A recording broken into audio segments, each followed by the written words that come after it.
చేసేటప్పుడు రావడం జరిగింది. అప్పుడు ఇక్కడ బందోబస్తులో పాల్గొన్నాను.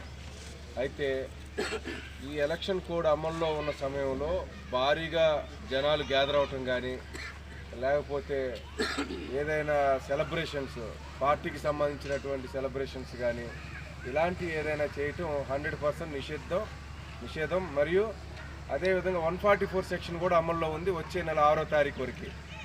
తర్వాత ఇదంతా దీనికన్నా ముఖ్యంగా గుర్తుంచుకోవాల్సిన విషయం ఏంటంటే, ఎలక్షన్ రోజు కానీ ఎలక్షన్ అయిపోయిన తర్వాత కానీ చాలా సంఘటనలు రాష్ట్రంలో చోటు చేసుకున్నాయి.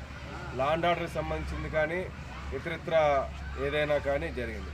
వీటన్నిటిని దృష్టిలో పెట్టుకొని రాష్ట్ర ఎలక్షన్ కమిషన్ కానీ దేశ ఎలక్షన్ కమిషన్ కానీ చాలా సీరియస్గా చూస్తూ ఉన్నారు. కాబట్టి లా అండ్ ఆర్డర్ కంట్రోల్ చేయవలసిన బాధ్యత మాకెంతైనా ఉంది. నేను 2014లో ఇక్కడ చూసినప్పుడు చాలామంది జనం అంతా కూడా మందు తాగి, అంటే నేను చూసిన వరకు, అందరని కాదు, ఆ డాన్స్ చేయటం, ఎగరటము, కంటిన్యూ నైట్ అంతా ఉండటం, ఒకళ్ళిద్దరు కొట్టుకోవటము, ఇలాంటి సంఘటనలు జరిగినాయి. ఈసారి అలాంటి సంఘటనలు ఎట్టి పరిస్థితుల్లో జరగటానికి వీల్లేదు. ఎందుకంటే ఏదైనా చిన్న సంఘటన కానీ ఇప్పుడు జరిగి మేము పెద్ద యాక్షన్ తీసుకుంటే అది గ్రామానికి, మన దేవాలయానికి, వీటన్నిటికీ కూడా చెడ్డ పేరు. తర్వాత ప్రతిసారి రిస్ట్రిక్షన్స్ స్టార్ట్ అవుతూ ఉంటాయి. ప్రతిసారి కూడా ఇలా చేయొద్దు, ఇలా చేయొద్దు, ఇలా చేయొద్దు అంటారు.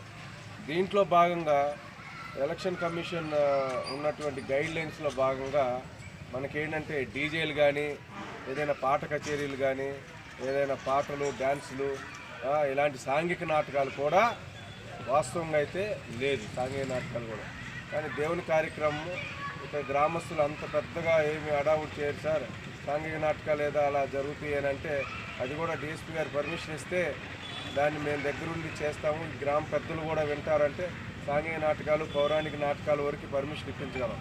లేదు సార్ మా వాళ్ళు గొడవ